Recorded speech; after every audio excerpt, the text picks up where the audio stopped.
And we are live.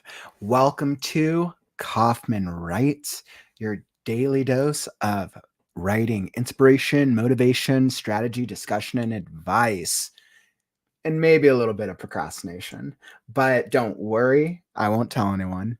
Welcome to a very casual stream where we're just going to be doing some writing. We're going to be doing a casual writers group where we will do writing sprints and then chat about our stories. So let's do it. Today's going to be super easy. Nothing difficult. After a busy weekend, doing something a very easy writing sprint is always a great way to start off the week. All right. So starting off, I'm going to go straight into the first writing sprint. And I already got my story all set up. I didn't get to do too much writing with Last Scarecrow over the weekend. So we're going to hop straight into Last Scarecrow. I'm like wanting to get to that next portion in the novel. I know I got some good stuff ahead of me. Hey, what's up, Steph? Welcome to the stream, my friend. Welcome. How's the writing process treating you today? I'm probably going to hop straight into a writing sprint. I imagine you're probably working on your editing right now.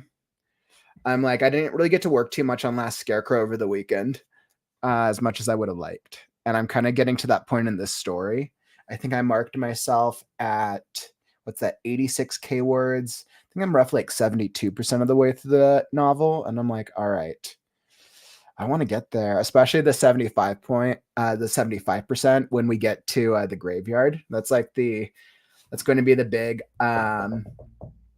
start towards the climax. So I'm like eager to write it. I'm like, when you get to that point in your story where you're just like, oh, it's going to be good. It's going to be chill. It's going to be engaging. Hey, what's up, Mama Telly? Welcome to the stream. Loved your story over the weekend, by the way.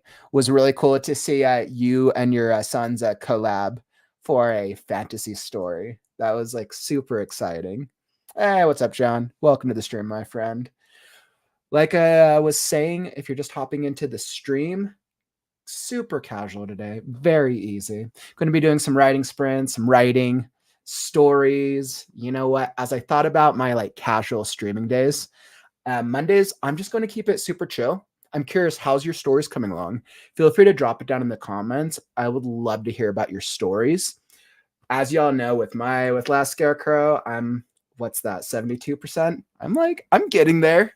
We're like hopefully gonna make some progress today. I've realized because the weekends are so crazy, I don't actually get real good writing progress with Last Scarecrow. So to kick off some writing vibes, then getting straight into a writing sprint.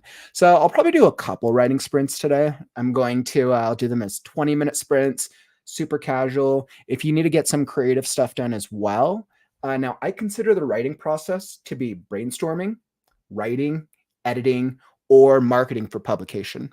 So if you're working on any part of the process, chill out. I'm going to throw on some cool fantasy music. Our favorite playlist from DJ Atomic Elf. What's up?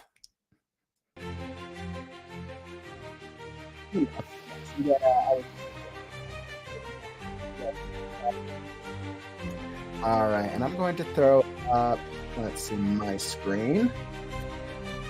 All right, let's see what we can do with Last Scarecrow today. So I got 20 minutes on the clock, and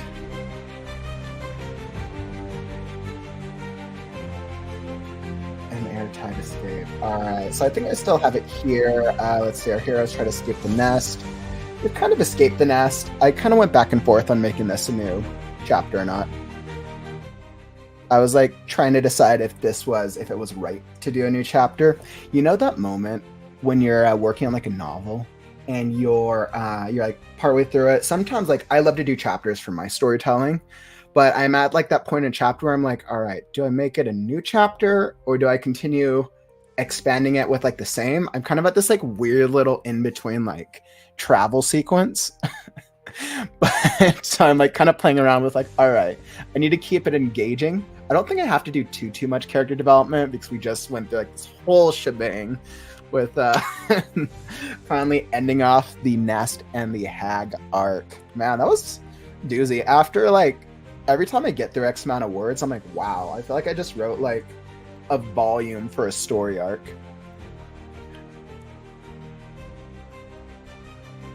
Ooh, John, congrats. It's exciting.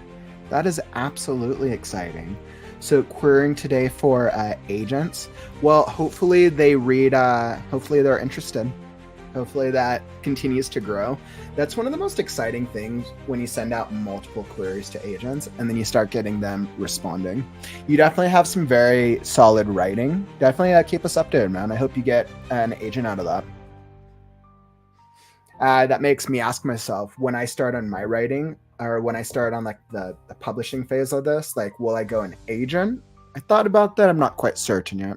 So kind of going back and forth. We'll see. We'll see. Whether I do self-publishing or traditional publishing, it'll be like, maybe. Gonna see how I feel in a couple months. Okay. All right. So let's see. Yeah, that's incredible. That's awesome, man. Well, you absolutely are a talented writer. So it must be nice that she validated that with what you sent her. And it sounds like she's open to other projects in the future. So I think with people like that, when they know that they're at least interested in your style, then it's probably just figuring out what is the right type of writing or right type of story for that agent. So that way in the future, if you write a story that matches whatever they're looking for, that's you already kind of have an in, so to speak, which is awesome. Okay, so writing sprint. Let's do it. Writing sprint number 1. I got 20 minutes on the clock. I was like, I'm trying to figure out.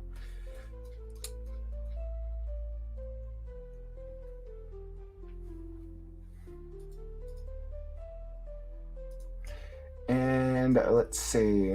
All right. Let's see what we got in 20 minutes and that's right.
Excellent. And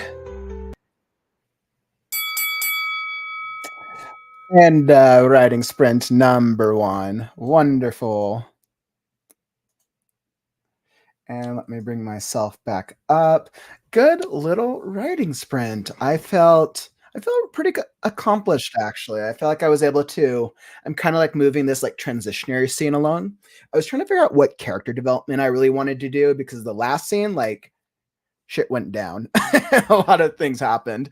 We did some crazy world building, and now the characters are finally heading off to that like pre-climax scene, the last graveyard or the graveyard of the last. So we're about to get there, but I'm like, what really needs to be touched upon? The hero, Last Scarecrow's internal struggle with the first demon, the antagonist. And I'm posing all of the questions that I know needs to be addressed, right? How does the first demon know him? How does the why is Scarecrow the only one who has the abilities, quoted the hag, to deal with them? So I feel like I was posing some good interiority. All right, let's see. Hop into the comments. Hey, what's up, LeMay? Welcome to the stream. Welcome. And Nil, welcome to the stream, you two. Super casual writing group today. I'm just getting some writing sprints and talking about stories. By the way, I'm curious, how's all of your storytelling coming along? Drop it in the comments. I'd love to hear. Let's see. You were saying, how would you write a sword training session? I know it can't be too technical for laymen, but I don't want it to be so vague that an experienced swordman will roll their eyes at. Would you write a sword training session? It can't be too technical, but I want it to be so vague an experienced swordman will roll their eyes at. So I would go about this in, let me think. I would go about this in a couple ways. I think first I would, my guess is you're probably using very stereotypical types of swords. If there's specific types of blades that you're using, I would just use a little research on how like swordsmen or how they're referred to specifically. Like if one person's using like a katana and the other person is using like a greatsword, right? If you're a gamer at all, I'm sure you know your share of like sword types of weapons that are used. But if we're as a storytelling purpose, I would want to know like how I would want to be able to use the right word choice when referring to the specific types of swords. And I think that would work well for the layman who know, or not the layman, but like the experienced swordsman. I think that'd make it a little bit more believable using the right word choice. Now, in terms of structuring the scene itself, I would, let me think. Even if it's a sword fighting scene, because you said it's a training session, even if it's a training session, you're still wanting to move the plot along, right? So you don't want to make it just an action sequence just to make it an action sequence. You want to, it has to mirror whatever part of the character's journey is on. I think you also want to be certain who's going to win the battle as well, right? So if this is, let's say this is between two characters, we're just going to assume, I'm going to assume it's like a mentor mentee, very stereotypical sparring match. If we have like the newer character who's still learning and then the more advanced character, is the goal of this sword fight training session, is it for the mentor or the mentee to try new things but fail? Is the goal for the mentee to get their butt kicked? Is the goal for the mentor to get frustrated? Is the goal for the mentor to show them like a new technique because they feel bad? I think understanding what your specific goal is with the scene will help to make the motivations clear for each of the characters.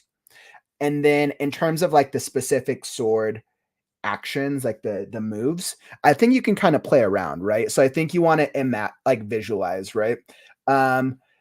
If I'm thinking about a sword scene and I would like, this is the same thing we would do in like a script.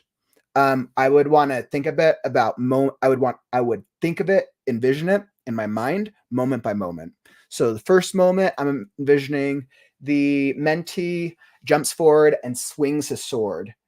and the mentor parries it with a very easy, like with a casual, with a one-hand parry because it's nothing. And then I would kind of block out each section of the sword fight. And then I would think of like, okay, well, what are interesting and fun things that could happen in a sword fight, right? So like think of like movies that you've seen, think of like TV shows. What are like some of like the coolest sword fights you've seen? And then like think of things like that, right? And then add layer that into the training session. And I think if you layer in some cool like sword back and forths, and then if that's layered in with what's the motive of the scene behind both the characters and what's the point of it, then that gives you a good direction in terms of what type of dialogue to include, right? So is this like going to be a short thing where they're just going to exchange blows back and forth, or are they going to be speaking to each other? Is this like their first training session where the mentee is kind of like failing tremendously? Um, I think that's how I would go about doing a sword fight scene specifically. Um, yeah. Whereas if I was doing like yeah, because it's a training session, so it's not like an actual fight. And then I think what's important is thinking about how you want the sword training session to end as well, right? Does it end like a good note? Does it end on a bad note? Those kind of make it fun because you want to think about how do I still build stakes into a training session, right? And maybe the mentee goes too hard and hurts himself. So that's a couple of different ways. I think of training sessions from like stories that I've read. Um, for some reason, I was thinking of like some Star Wars training sessions. Like I'm sure you're probably familiar with Star Wars. Star Wars is a great example. Think about like some of their training sessions with like the lightsabers, right? Think about from the first Star Wars, right? Think about Luke's training session with Obi-Wan Kenobi and blocking the using the Force to block the thing. That's a training session, but the session itself is used as a way to still push Luke's inner struggle with him not being able to use the Force. And he gets hit literally every single time, even though it's a training session, right? And it still serves a purpose. Let me think. What are some other? You see really cool sword fight training sessions in animes all the time. If you're familiar with anime, like think of like cool back and forth techniques. That would be my recommendation. Kind of like brainstorming, like how I would go about researching and writing. Yeah. Yeah, I think that's what comes to mind for like a sword training session. LeMay. Does that let me know if that helps you at all. I try to give as many kind of like details and different things that I would try if I were writing one out. As I think about like Last Scarecrow, I'm like, I don't think I've had I have I do have my one character, the skunk who has a cursed, it's like this, it's a great blade, which is a glowing blue and black sword, which is cursed. And I think that's the only real weapon that I've kind of given any of the main characters anyways. I wanted for the most part to kind of keep weapons out of the story I'm writing because I want weapons to kind of be a secondary thing, more to like these strange like abilities and curses throughout the story. But I will probably have to have some sort of sword fighting ish type scene. Most of the sword fighting scenes I've included is somebody using a sword and trying to like kill Scarecrow. Let me think. I might actually be able to pull up. I think there was a section. I think during the midpoint. Let's see if I can find it. There was a section with where they were. One of the other characters was trying to kill the Scarecrow with a sword. Let's see. Let's see if I can find a Scarecrow.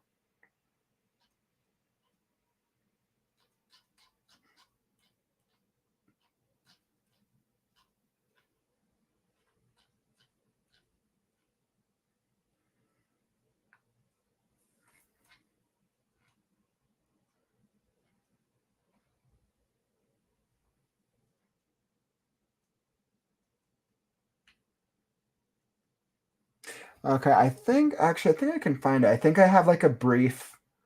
I'm trying to remember the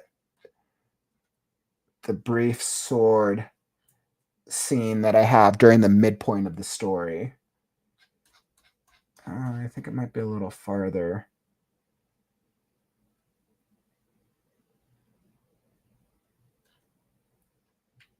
Yes. Okay. So I do have an example here from the Last Scarecrow. This is during the midpoint where what I've done is I balanced, or at least I tried to balance, right? You can tell me whether or not it works, and then recognize this is also a rough draft. So like I know that when I go to the second draft, I'll have to edit down some of the, I'll have to edit down the dialogue, and it'll use a line edit and all those things. But as a rough draft, I used this specific sword fight ish scene to have action and then also do character development. But it was a very intense scene because there was a lot going on. Let's see. Where was I?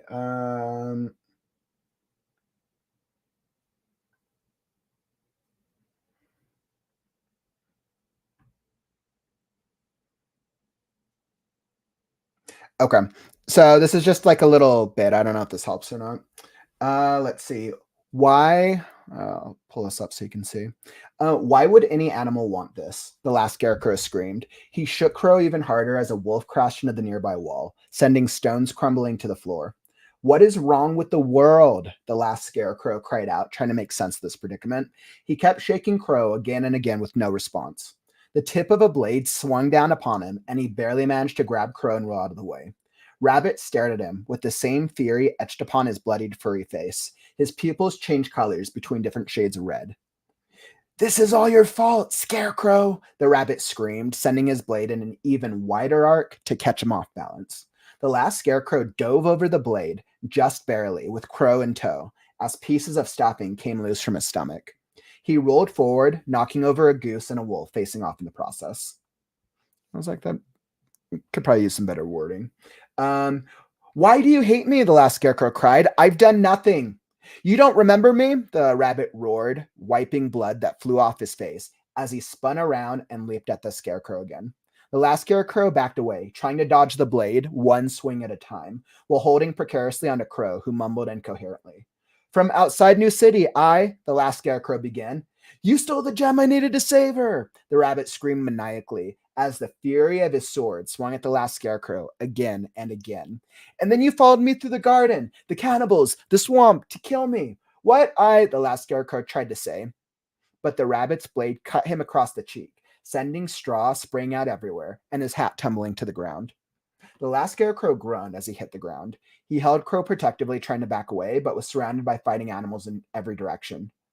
Try to kill me in the pit, this rabbit screamed. In the arena, the rabbit's blade came down. And right at this very moment, the rabbit raged as the blade came down upon the last scarecrow's face.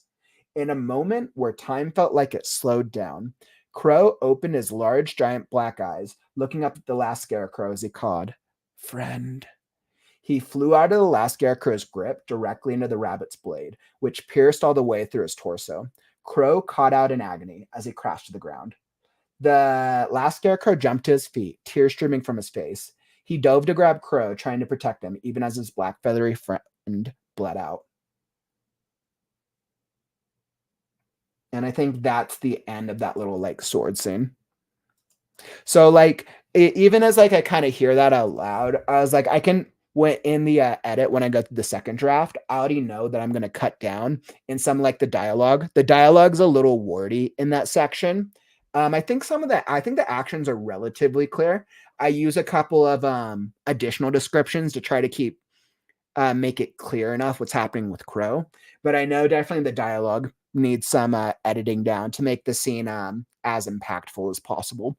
I'm of the belief that action sequences, the dialogue and the structure of like sentences, grammar should be shorter because I want it to feel fast paced. And the only way that it feels fast paced is if I'm using a different style of sentence structure than I use for the non action sequences. And that's something that's worked that I've seen worked well in previous storytelling.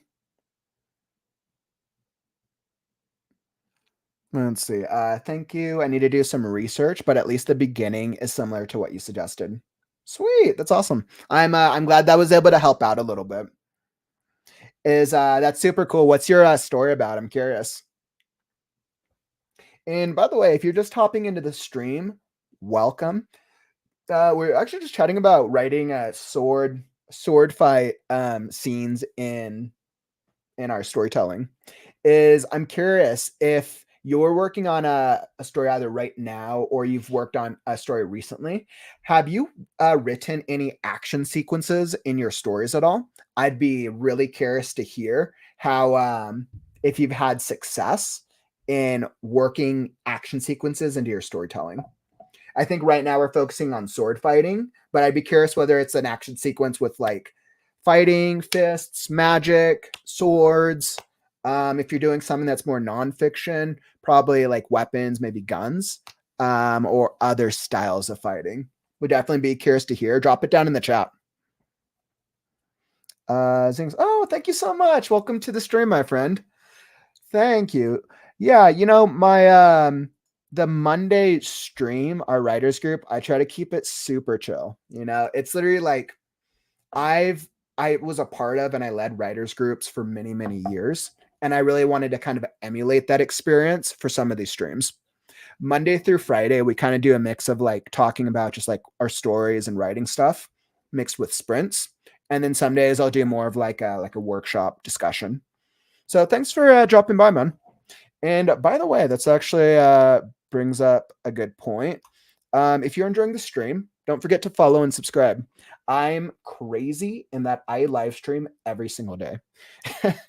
Monday through Friday is the Kauffman Writes segments where it's super casual. Saturdays our story and critique show where writers you can submit your stories and I do live readings and live critiques.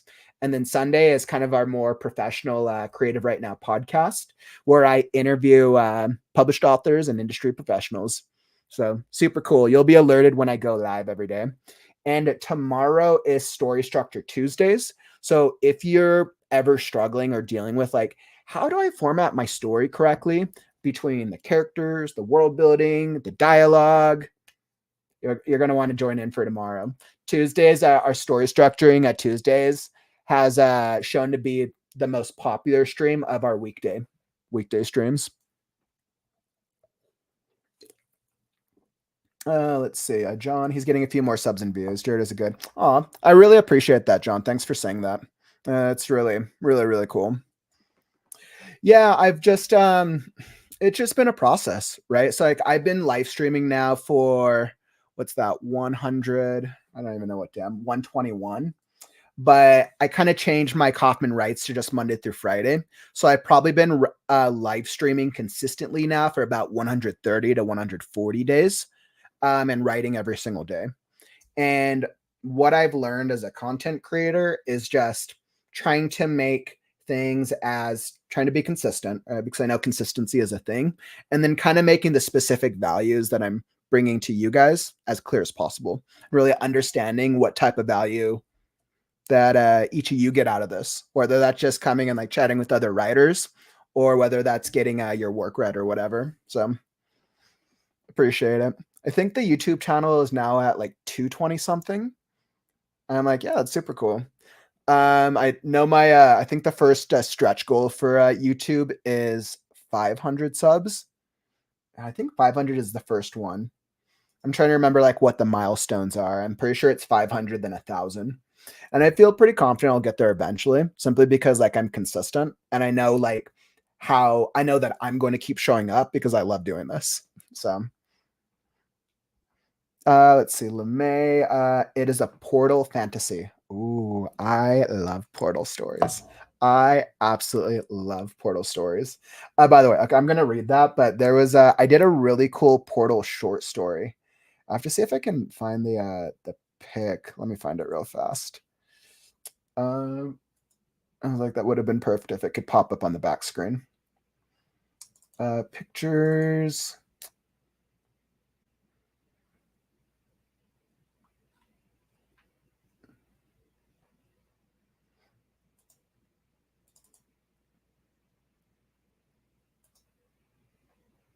Oh, you know what I'll do? I'll show it up on the black screen. That'll be easier.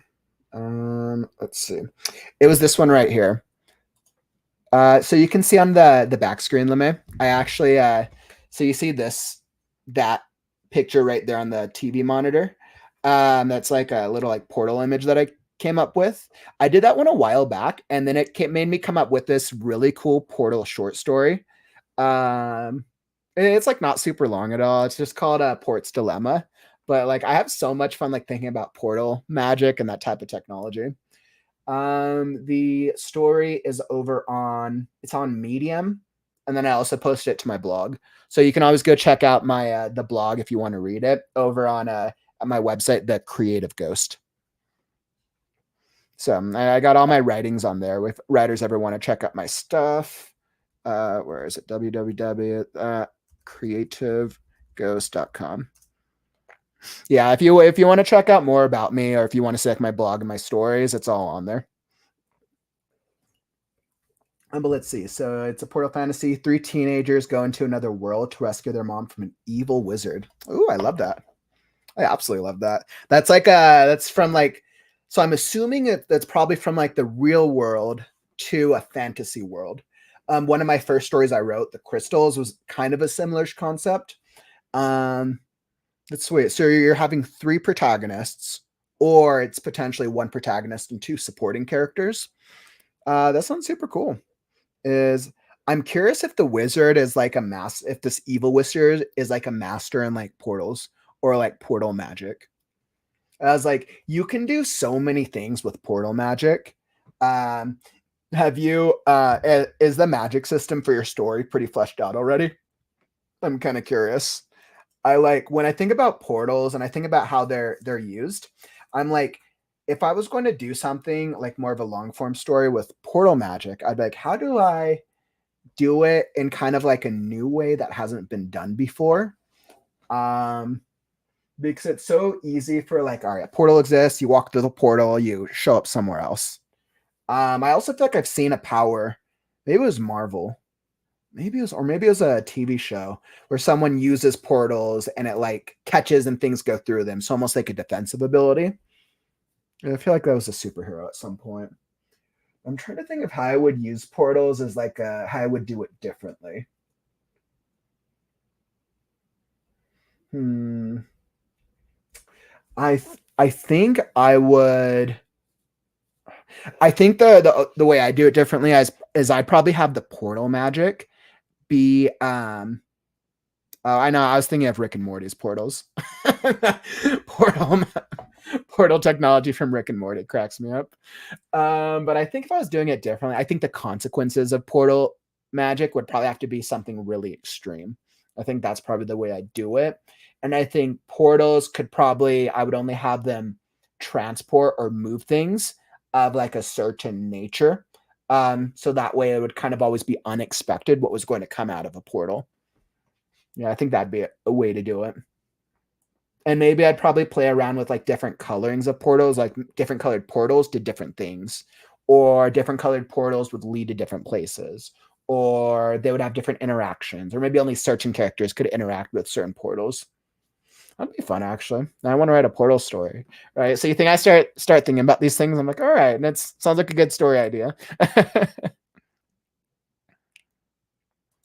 Let's see. You said, yes, he is. I have fleshed out for the most part. I added in limits to make sure it does not break the story. Yeah, good for you. I think with like magic, it's always trying to flesh it out fully without allowing the characters to go all god complex. Absolutely. That was probably a good call.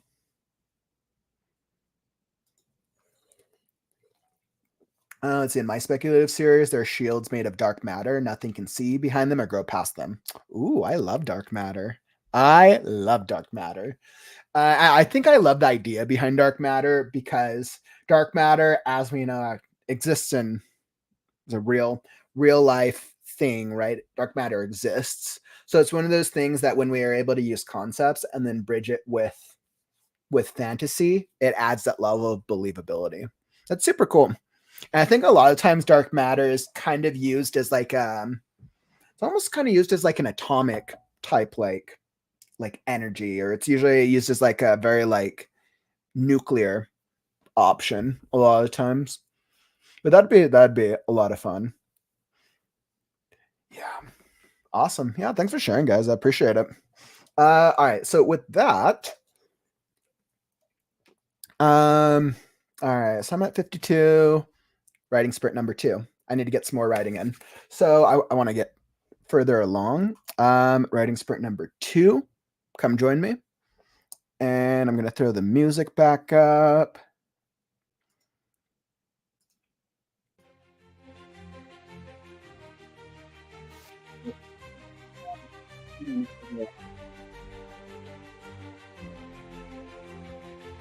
Throw that back up. There we go. All right, so I'm going to continue on. I'm making good progress with this kind of like transitionary scene in Last Scarecrow.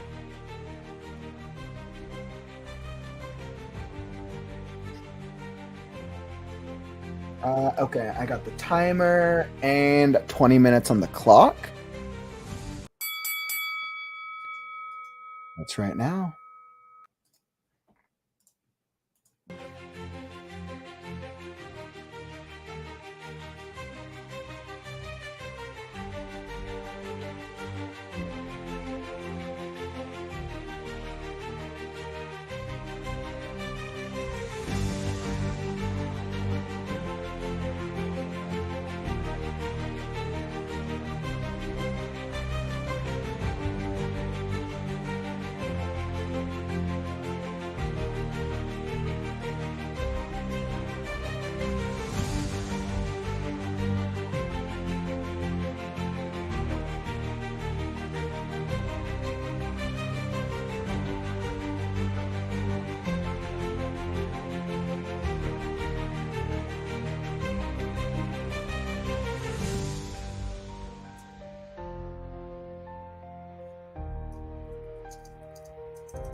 And writing sprint number 2.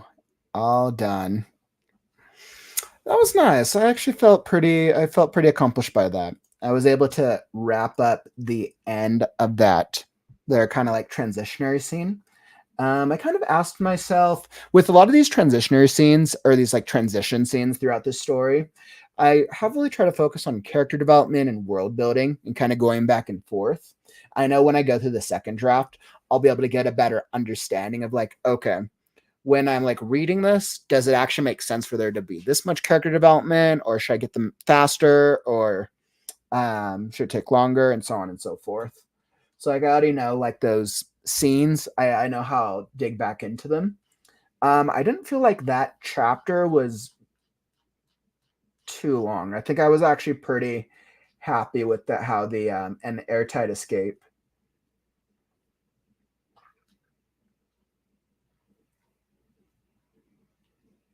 Yeah, because that chapter, An Airtight Escape, essentially started out with them on top of the nest, right? You had the scarecrow, the pixie, the grizzly bear, and the snake.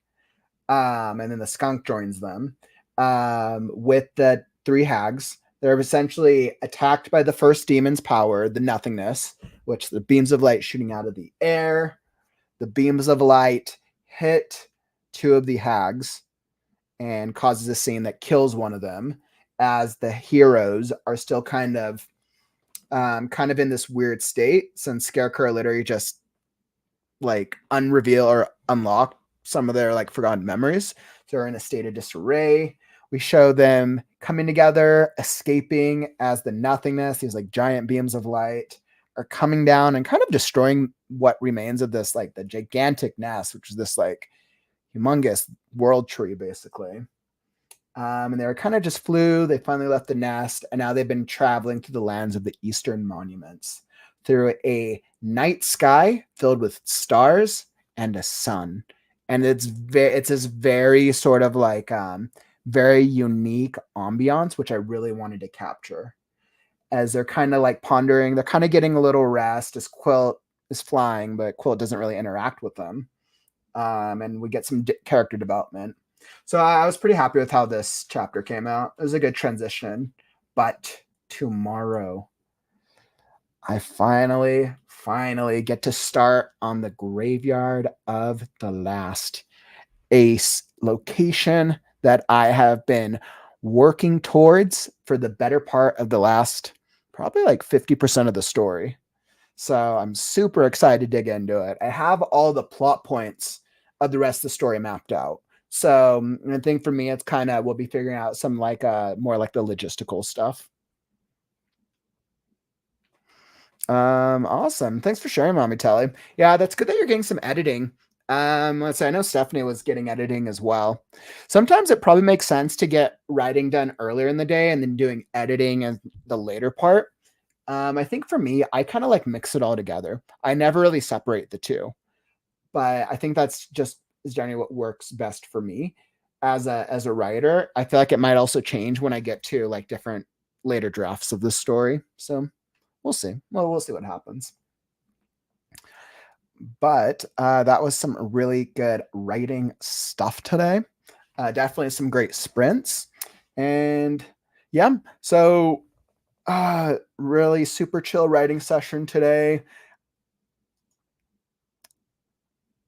Oh, that's awesome. That's awesome. Glad I could help out a little bit. You have the foundation of a really interesting world and a story. Kind of eager to see how it kind of like comes to life and what like the next like elements are. That's super cool. Thanks for sharing. Excellent. Let's see. I think that's all that I got. Let me see. Let me close this out, and I will throw up this. So if I can find the picture.